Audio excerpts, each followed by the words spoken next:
Alors, tout ça, on le sait sur Pécresse. Hein, donc, je vous ai mis le lien vers le canal d'Amérieux. Cette vidéo, vous pouvez la faire tourner, vous pouvez l'envoyer par mail. Quand vous avez des proches dont vous savez qu'ils votent Valérie Pécresse et qui vous sortent des discours droitards comme ça à table, montrez-leur cette vidéo au moins pour les mettre mal à l'aise. Mais ça ne dérange pas du tout des gens comme Henri de Lesquen ou Jérôme Bourbon, tout ça. Écoutez bien. Déjà, on va écouter ce premier extrait. Bon. Donc ça sera à ce moment-là le vote utile, le vote de sélection, c'est le vote pour Pécresse, pour que Pécresse, au second tour, batte Macron, ce qui me paraît vraisemblable. Ce qu'indique les pour Pécresse, vous noterez le lapsus, batte Zemmour, l'obsession d'Henri de Lesquen. Au second tour, batte Macron, ce qui me paraît vraisemblable. Ce qu'indiquent les sondages actuels, quelque chose de deuxième tour. En plus, la situation politique montre que c'est quand même assez logique. Il y a une certaine logique qui conduirait Pécresse, et en plus, elle est très bonne sur la forme. Et puis, il faut reconnaître qu'elle est quand même très élégante et distinguée. Pour représenter la France, il faut reconnaître. Ça serait quand même nettement mieux. Ce qui compte dans une présidentielle, quand même, l'incarnation, quand même. Bon, c'est pas le plus important, mais c'est son importance. Il est certain donc que, le vote utile ou le vote de sélection. Prévaloir comme belle-fille que Marine Le Pen. Incroyable. En fait, j'ai choisi cet extrait pour vous montrer à quoi ça tient, en fait, les votes. Vous savez, on se moque du vote. On se moque du vote des femmes. On se dit, les femmes, elles votent. On dit que les femmes sont émotionnelles, qu'elles votent un peu à la gueule. On se moque des vieilles boomeuses qui votent pour Macron parce qu'elles se projettent dans la vie de Macron, qui est mariée à une femme âgée. Donc elles se disent, ah là là, ça pourrait être mon amour. Enfin, moi aussi. On se moque d'elle, on peut se moquer d'elle. Mais est-ce qu'on pourrait pas se moquer aussi de la vieille droite nationale, bourgeoise et républicaine? Parce que à chaque fois, Lesquen nous fait le coup. La dernière fois, c'était Fillon. Il fallait voter Fillon parce que c'était stratégique, soi-disant, contre Macron. Et maintenant, il faudrait voter Pécresse parce que c'est stratégique contre Macron. Mais qui n'a pas compris l'évidence? Les LR sont la version bobo de droite du macronisme. Ça ne changera rien. Ça ne changera absolument rien. Je vais même vous dire, ça peut même être pire. Parce que je soupçonne Pécresse d'être incompétente. Je soupçonne, si Pécresse est élue, un mandat aussi catastrophique qu'avait été celui de François Hollande. C'est-à-dire même, ce que dit d'ailleurs Bourbon, il se trompe sur la représentation. Il est vrai qu'elle est jolie. Il est vrai qu'elle a une certaine classe. Mais ensuite, quand on est président, il faut avoir de la poigne. Il faut savoir résister il faut savoir incarner la force face à d'autres dirigeants à travers le monde. Et ça, je peux vous assurer que cette impression de ridicule, lorsqu'on voyait François Hollande en déplacement à l'étranger, on l'aura à 100 000% avec Pécresse. J'ajoute que Pécresse a proposé un truc, c'est catastrophique, c'est la mixité sociale partout. C'est-à-dire, elle veut répartir les immigrés pour qu'il n'y ait plus de quartiers chauds. Elle veut en fait mettre les quartiers chauds partout, d'accord, à petite dose. Mais quand vous avez les courbes démographiques dans la tête, quand vous savez que ces populations font plus d'enfants que les blancs et que ça ne changera jamais tant qu'ils seront sur notre sol, même si nous on s'y met, on les rattrapera jamais. On en fera 3, qu'ils en feront 6. Il faut en faire 3. Mais ça ne suffit jamais contre eux. Vous ne pouvez pas les battre à ce petit jeu-là. Pécresse dit maintenant que pour éviter la violence en banlieue, eh bien, on va créer des HLM partout.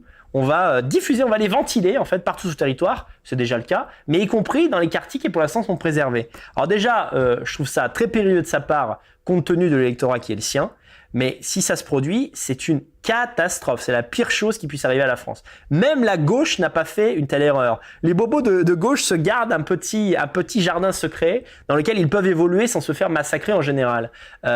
Et Pécresse arrive avec quelque chose de novateur. Tout ce qui est nouveau peut potentiellement séduire, mais quand vous regardez en fait dans le fond ce que c'est, eh bien vous vous rendez compte que c'est l'horreur. Il y a autre chose d'ailleurs tout à l'heure que je vais vous dire sur Marine Le Pen, qui est épouvantable. Alors là, Marine Le Pen, ça c'est une stratégie électorale. Ah oui, carrément, juste Van Morgen, vous votez Macron contre Pécresse. Ouh là là, on n'en est pas là, camarade, on n'en est pas là. Alors, Marine Le Pen propose de doubler l'allocation aux familles monoparentales. Vous avez vu ça? Alors là, c'est simple. Marine Le Pen, elle a choisi son électorat. Elle a choisi les prolétaires et en particulier les femmes. arrêtez avec votre accélérationnisme bidon. Ça veut rien dire. L'accélérationnisme, c'est la théorie selon laquelle il faut que la France s'effondre pour qu'elle renaisse de ses cendres. Vous savez ce que ça implique? Ça implique un pays en chaos et une guerre. Vous êtes prêts à la mener? Mais allez vous rhabiller. Allez vous rhabiller. Bon, vous savez, c'est pour ça que je suis à moitié populaire, à moitié détesté dans la dissidence. C'est parce qu'il m'arrive de dire des vérités qui font mal. Des vérités qui font mal, y compris à nos spectateurs. Vous n'êtes pas prêts pour la guerre civile. Vous ne la voulez pas en réalité. Vous la fantasmez, mais vous ne la voulez pas. Quelqu'un qui n'est pas capable de donner son avis, qui n'est pas capable de dire avec son vrai nom qui vote Zemmour sur Internet, vous n'allez pas me faire croire que vous êtes prêt pour le maquis et que chez vous, il y a tout l'attirail qui est prêt pour la guerre civile. Donc arrêtez avec votre théorie de l'accélérationnisme bidon. Voilà. Ne transformez pas votre flemme d'aller voter en acte politique, d'accord, hein, c'est parce que c'est pas le cas du tout. Donc, pour revenir à Marine Le Pen, elle se dit, le camp national et la droite la marche pour tous, je l'ai perdu. Une moitié va voter pour Pécresse, une autre moitié va voter pour Zemmour. Donc, il faut que j'ai les votes de tous les cas sociaux. Voilà. Les prolétaires respectables et qui votent déjà pour moi, je dois les garder. Et maintenant, il me faut les cassos. Et il me faut les cassos, entre parenthèses, de toutes les couleurs de peau possibles. D'accord? C'est-à-dire, elle est déjà prête, elle est vraiment déjà prête à aller chercher les voix. Alors aussi, pareil, elle a dit à Mayotte que c'était l'identité française s'exprimer à Mayotte. Mais c'est incroyable. Bon, bref, mais je voudrais revenir sur cette proposition. Marine Le Pen propose de doubler l'allocation aux familles monoparentales. Mais vous savez à qui ça bénéficie, ça? Mais ça bénéficie aux Maghrébins. Alors, je vous explique comment fonctionnent les Maghrébins. Les hommes maghrébins ont plusieurs femmes qu'ils ne marient pas volontairement. Ils font un mariage religieux pour être en accord avec l'islam, de prophète, d'Allah, Zouza. Par contre, ils ne se marient pas à la mairie. Donc, en fait, officiellement, ils pondent des gosses à trois meufs différentes, à trois Fatima différentes, et ils ne les marient pas. Et donc, le statut de ces femmes, c'est famille monoparentale.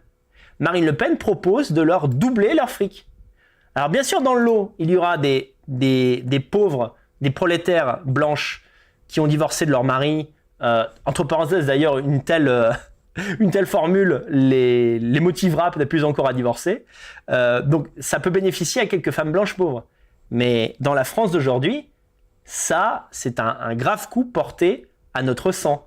Parce que je peux vous dire que ça va encourager encore plus en particulier les arabo-musulmans qui, religieusement, ont la volonté de remplir le monde de leur présence. La France, déjà, le leur permet grâce aux aides sociales. Eh bien, elle leur propose de faire ça. Alors que ces gens, en fait, ils font tout pour contourner la loi. Je l'ai vu 1 million de fois dans ma vie, ça. Le nombre de mecs mariés en islam, mais qui en fait ne sont pas mariés à la mairie, eh bien, oui, mariés à 3 Magali différentes. Mais arrêtez avec vos trucs de Magali aussi. La plupart des musulmans sont mariés avec des femmes arabes, ils ne sont pas mariés avec des femmes françaises. Vous confondez tout. Non, c'est grave pour la démographie. Ça va encore accélérer le grand remplacement. Là, je serais Zemmour, pour le coup, ça, je pourrais le faire remarquer. En disant, voilà, ce n'est pas ma stratégie. Moi, j'ai une stratégie plutôt des familles. C'est-à-dire, je veux encourager les familles à rester solidement ensemble et à avancer sur le chemin de la vie et à aider les travailleurs plutôt que eh bien, ceux qui ne travaillent pas. Voilà, ça c'est un discours qui peut aussi marcher sur les prolétaires quand même. Hein. Il ne faut pas mettre tous les prolos dans le même sac. Mais enfin, c'est quand même... c'est pas bon, quoi. Alors pour revenir, parce que j'avais perdu le fil en fait, pour revenir à Lesquin et Jérôme Bourbon sur Valérie Pécresse, on voit encore toute la psychologie de la droite nationale old school. Pour eux, les apparences comptent. Je ne peux pas m'empêcher de trouver ça un peu pitoyable, quoi. C'est-à-dire, fondamentalement, tu ne vas pas voter pour le candidat qui est le plus rude sur l'immigration, alors que c'est le sujet numéro 1, parce que dans le cas de Lesquin, tu as une habitude électorale liée à ta classe sociale et tu le fais pour le pognon. Et dans le cas de Bourbon, à mon avis, c'est simplement l'antisémitisme, premièrement. Et deuxièmement, le fait qu'il n'aime pas la gueule de Zemmour. La gueule de Zemmour ne lui revient pas en pâture. Et ça s'arrête là. Ça s'arrête là. Si Pécresse arrive au pouvoir, ils vont la critiquer tout le long. Mais en tant que droitard, il s'y retrouve. Ça me fait penser, vous savez, lorsque Trump avait mis des sénateurs conservateurs, il avait mis une jeune femme, assez belle d'ailleurs, qui avait une grande famille, je me souviens plus de son nom. Cette sénatrice conservatrice, elle a fait parler d'elle parce que Sur les questions morales, elle était très ferme. Et elle avait plusieurs enfants, dont un trisomique et un noir. Et si vous regardiez les commentaires des conservateurs américains et même français, ils étaient ravis. Mais ils étaient ravis qu'elle balade son enfant noir et trisomique. Et il y en a un qui avait mis un commentaire: la gauche ne doit pas en revenir. Regardez comme ils sont assimilés et comme ils sont bien habillés. Ça, c'est la droite. Ça, c'est la droite que je n'aime pas. Ça, c'est la droite bourgeoise. D'ailleurs, Jérôme Bourbon m'a proposé un débat sur, je vous l'ai dit la dernière fois, je le redis, pour des questions techniques, on préférerait le faire en face à face, donc on va peut-être attendre que je revienne en France pour le faire. Au pire, on le fera sur Internet. Et moi, je lui dirai, Jérôme, je te le dis d'avance, comme ça tu peux te préparer. Tu es un bourgeois, Jérôme Bourbon. Donc, ta vision, elle est issue de ta classe sociale. Tu n'as pas le même sentiment d'urgence par rapport à l'immigration que nous avons, nous. Tu as un sentiment d'urgence intellectuelle, tu as conscience que le pays quand même se créolise, comme dit l'autre, mais tu n'as pas ce sentiment d'urgence parce que tu ne fréquentes pas le tiers-monde comme la classe moyenne française et les prolétaires la fréquentent. Et c'est pourquoi tu en es encore à faire des remarques cosmétiques sur le fait qu'une Pécresse représenterait mieux la France que Zemmour. Qu'est-ce qu'on en a à faire? Ce qui compte, c'est qu'il y ait chaque année moins d'immigrés qui arrivent en France. S'il y a que ça qui compte. Voilà. Donc, je trouve ça vraiment... ce qui m'énerve, c'est la hauteur intellectuelle que certains peuvent prêter à Henri de Lesquen, alors qu'en réalité, ces considérations sont très très basses. Très très basses. C'est un bourgeois qui pense comme un bourgeois, qui a des rêves bourgeois et qui a le mépris bourgeois vis-à-vis des autres propositions que celles issues de la bourgeoisie. Voilà, c'est tout. Alors, je mets un autre moment. Pareil, il peut voir la nullité des analyses. Alors là, c'est vraiment... J'en reviens pas, quoi. Écoutez ça. Alors, objectivement, je vous dis franchement la vérité. Sur l'échelle de Richter du cosmopolitisme, Pécresse doit être même à 6 ou 7. Hein. Mais Macron est à 10. Donc voilà. J'aimerais voir ça. Même Pécresse, c'est beaucoup moins mal que Macron. Beaucoup moins mauvaise déjà. Mais je ne souhaite pas que Valérie Pécresse soit élue, mais il serait intéressant de comparer les chiffres. Est-ce que vraiment la droite au pouvoir fait entrer moins d'émigrés sur notre sol? Est-ce qu'il y a une rigidification de la justice lorsque la droite républicaine et bourgeoise arrive au pouvoir? La réponse est non. La réponse est non. C'est pour ça que d'ailleurs Sarkozy n'a pas été réélu en 2012. Si Sarkozy avait fait la moitié de ce qu'il avait promis en 2007 pour se faire élire, eh bien, les Français l'auraient reconduit au pouvoir. Le prolétariat et la bourgeoisie blanche unis contre le gauchisme et contre le vote immigré, qui en 2012 existait, mais était quand même plus faible. J'ai envie de dire, nous verrons. J'espère que non, j'espère qu'on ne verra pas. Mais moi, je vous le dis, Pécresse est à 10 et Macron est à 10, parce qu'ils sont mondialistes. Tu ne peux pas être un peu mondialiste. Quand tu es mondialiste, tu l'es totalement. D'accord ? Le national-libéralisme n'existe que dans ta tête, Henri de Lesquen. Il n'est pas appliqué dans les faits. Dans les faits, quand tu es libéral et mondialiste, les frontières sont ouvertes. Et quand les frontières sont ouvertes, tout le monde rentre. Et chaque année, il y en a plus qui rentrent que l'année d'avant. Voilà. Est-ce que vous ne pensez pas qu'une fois l'épreuve des faits, ils ont tellement de pression que finalement, elle fait la politique, et comme elle est ambitieuse avant tout et carriériste avant tout, par exemple, ce ne sera pas la même politique que Macron. Je prends un exemple très simple. Oui. Avec Macron, la France risque de perdre son siège au Conseil de sécurité. Bon. Il est tellement européiste que... Voilà. Elle est chiracienne. Chirac et elle ne feront jamais ça. Vous voyez ? Il y a quand même une différence. Je rappelle que Chirac était épouvantable, mais Chirac n'a pas voulu entrer en guerre contre Saddam Hussein. Qu'est-ce qu'on s'en bat les couilles de ça. Donc il y a des degrés dans l'horreur. Et ça a empêché aux musulmans de nous détester derrière. C'est une erreur politique de ne pas vouloir voter. Il faut allez tous voter. Et vote d'opinion, vote de sélection. Alors le vote d'opinion, le moins mauvais des candidats importants, c'est Marine Le Pen. Si vous considérez que la tyrannie à prétexte sanitaire, c'est un sujet essentiel, alors le vote d'opinion, c'est le vote pour celui que j'appelle maintenant l'excellent Philippot, après l'avoir appelé longtemps le funeste Philippot, et qui a beaucoup... C'est bien de montrer que tu changes d'avis comme de chaussettes, quoi. Maintenant que Philippot a axé toute sa communication sur le Covid, ah, au secours, non, le pass, horrible. Maintenant, Lesquen, il aime bien Philippot. Ça tenait pas grand-chose. Hein. D'ailleurs, pass qui sera très certainement enlevé juste avant l'élection, comme par miracle. Coup de défaut. Donc c'est évidemment pas le sujet de l'élection. Je pense qu'il les aura pas. S'il les a, on peut voter pour lui, en sachant peut-être que le risque, c'est d'envoyer Marine Le Pen au second tour plutôt que Pécresse. Voilà. Alors à vous d'apprécier en fonction des circonstances pour qui vous pouvez voter, sachant que nous sommes quand même à quelques mois des élections. 3 mois et demi, c'est le 10 Et qu'on n'a pas encore la liste complète, mais enfin c'est à peu près réglé maintenant. Je ne pense pas qu'on puisse...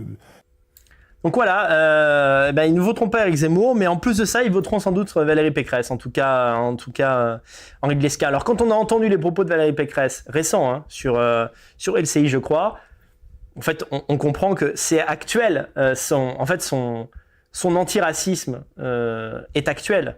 C'est pas un truc sur lequel elle a évolué. C'est des discours de fausse fermeté, mais qui cachent derrière, en fait, la continuation de la politique d'immigration qui est celle de la France depuis 40 ans. Et Henri de Lesquen, soit est trop bête pour le voir, soit fait semblant de ne pas le voir, parce qu'en réalité, il privilégie le vote de classe. Et c'est lamentable, encore une raison de mépriser Henri de Lesquen.